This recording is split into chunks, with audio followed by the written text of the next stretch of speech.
Hello guys. आज का हमारा टॉपिक है मार्केटिंग मैनेजमेंट फ़िलॉसफीज़। तो ये फ़िलॉसफीज़ क्या होती हैं? बेसिकली मार्केटिंग के कुछ कॉन्सेप्ट्स होते होंगे, ठीक है, कुछ कॉन्सेप्ट्स पे बेस्ड होती होगी कि हमें करना क्या है। तो आज हम वो फ़िलॉसफीज़ पढ़ेंगे कि कैसे कैसे एक बंदा मार्केटिंग कर सकता है या और उसके पीछे की कहानी, ठीक है। तो इसमें जो भी कॉन्सेप्ट्स होते हैं, सबसे पहला कॉन्सेप्ट होता है प्रोडक्शन कॉन्सेप्ट। तो प्रोडक्शन कॉन्सेप्ट में होता क्या है, यहाँ पे कंपनी क्या करती है, वो सिर्फ प्रोडक्शन पे ध्यान देती है। उसे लगता है कि जितनी ज़्यादा मैं प्रोडक्शन करूँगा उतना ज़्यादा लोग ख़रीदेंगे, क्योंकि उनका बिलीव क्या होता है कि अगर एक प्रोडक्ट मार्केट में इजीली अवेलेबल है, ठीक है, मतलब हर जगह वो प्रोडक्ट आप किसी भी मार्केट में जाके ख़रीद लोगे, आपको मिल जाएगा, कहीं भी इजीली मिल जाएगा, तो उसको लोग ज़्यादा ख़रीदेंगे।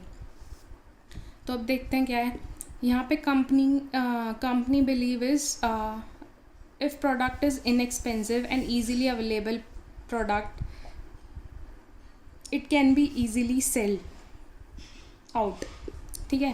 कंपनी का बिलीव क्या होता है कि अगर प्रोडक्ट इनएक्सपेंसिव है और इजीली अवेलेबल प्रोडक्ट है तो वो आसान होता है उसे सेल करना, ठीक है। अब यहाँ पे कंपनी का फोकस क्या होता है प्रोडक्शन कॉन्सेप्ट में? प्रोडक्शन कॉन्सेप्ट में कंपनी का फोकस होता है कि वो ज़्यादा प्रोडक्शन करके कॉस्ट को कम कर देते हैं। अब जब हम ज़्यादा प्रोडक्शन करते हैं तो पर यूनिट कॉस्ट कम हो जाती है, ठीक है। तो कंपनी का फोकस होता है ज़्यादा अवेलेबल कराना प्रोडक्ट को लो प्राइस पे। ड्रॉबैक क्या होता है यार? ज़रूरी तो नहीं है कि ड्रॉबैक क्या होता है, पहले पढ़ लेते हैं। Customers don't always buy products which are inexpensive and available, ठीक है। कह रहा है कि कस्टमर हमेशा वो प्रोडक्ट नहीं ख़रीदेगा जो सस्ता है और अवेलेबल है। यार हो सकता है कस्टमर क्वालिटी ज़्यादा प्रेफर करता हो, ठीक है, तो ऐसा नहीं है कि मिल रहा है और सस्ता भी है तो ख़रीद लेते हैं। आजकल लोग बहुत क्वालिटी फोकस्ड हो गए हैं, तो आजकल ये कॉन्सेप्ट इतना नहीं चलता, ठीक है, बट कुछ लोग बिलीव करते हैं इस कॉन्सेप्ट पे, ठीक है। अब हम दूसरा कॉन्सेप्ट देखते हैं जो है प्रोडक्ट कॉन्सेप्ट। प्रोडक्ट कॉन्सेप्ट में कंपनी का क्या बिलीव होता है? इसको सबसे अच्छा कॉन्सेप्ट माना जाता है, ठीक है। क्यों? क्योंकि यहाँ पे कंपनी फोकस करती है कस्टमर की सेटिस्फैक्शन पे, कस्टमर की नीड्स एंड वांट्स पे, और वो उन्हीं के अकॉर्डिंग अपना प्रोडक्ट बनाती है। वो बोलती है कि यार अगर मैं कस्टमर की नीड और वांट के अकॉर्डिंग प्रोडक्ट बनाएंगे हम, तो वो ज़्यादा सेल आउट होगा और हमें ज़्यादा प्रॉफिट होगा लॉन्ग रन में। तो देखते हैं यहाँ पे कंपनी का बिलीव क्या होता है। Company believe is it can achieve it's business goals by producing high quality products. यहाँ पे जो प्रोडक्ट्स प्रोड्यूस्ड होते हैं वो हाई क्वालिटी होते हैं, ठीक है।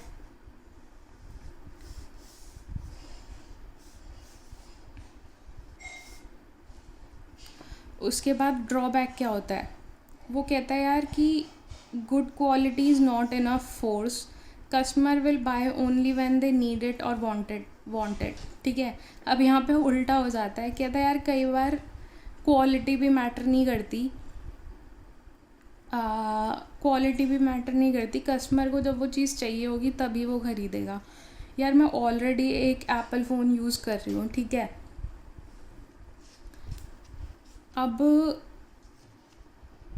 मेरा फ़ोन बिल्कुल सही चल रहा है, मैंने अभी लिया था, अभी नया लॉन्च हुआ था और मैंने अभी लिया था, ठीक है। अब मुझे नए फ़ोन की ज़रूरत नहीं है तो मैं क्यों ख़रीदूँगी, राइट? ना मुझे उसकी ज़रूरत है और ना मुझे उसकी इच्छा है, तो मैं बेफालतू में जाके तो फ़ोन नहीं ख़रीदूँगी।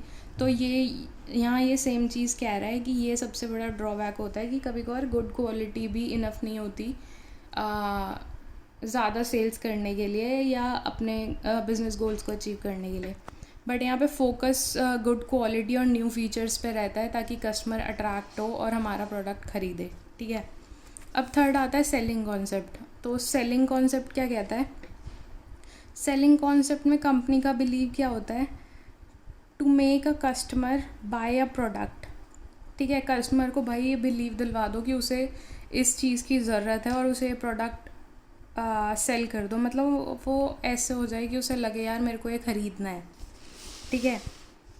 सो they try to convince that they need the product even if they have no intention to buy it. Market में आप एक शॉप पे गए, ठीक है, आप सिर्फ स्लीपर्स लेने गए थे, ठीक है, बट सामने वाला जो सेलर था वो इतना कन्विंसिंग था कि उसने आपको ये फ़ील कराया कि यार आप स्लीपर्स ले रहे हो, स्लीपर्स में तो आपके पैर इतने सेफ़ नहीं रहेंगे, आपको शूज़ लेने चाहिए।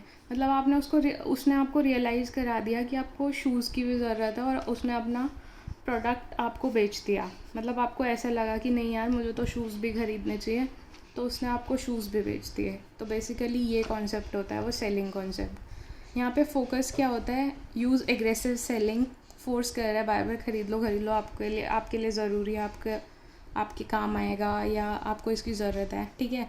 And promotion technique to sell products. Promotion techniques means sir बहुत अच्छा प्रोडक्ट है, आपके पैर को बहुत कंफर्ट देगा, ठीक है, बहुत लॉन्ग लास्ट होगा, दैट टाइप।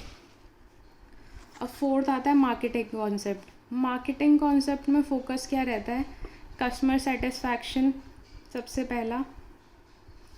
यहाँ पे क्या होता है, to satisfy a customer by identifying and satisfying their needs.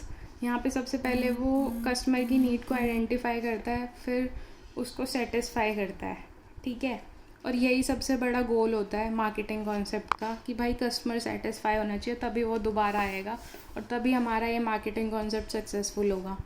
यहाँ पे वो चीज़ नहीं बिकती, वो चीज़ नहीं बिकती जो प्रोड्यूस हुई है, बल्कि वो प्रोड्यूस किया जाता है जो कस्टमर को चाहिए, तभी ये प्रोडक्ट सक्सेसफुल होता है, ठीक है। आई होप आपको फ़िलासफ़ीज़ क्लियर हो गई होंगी। और आपको कोई भी डाउट है तो यार आप कमेंट बॉक्स में डाल दो, मुझे मेंशन कर देना, मैं क्लियर आउट कर दूँगी।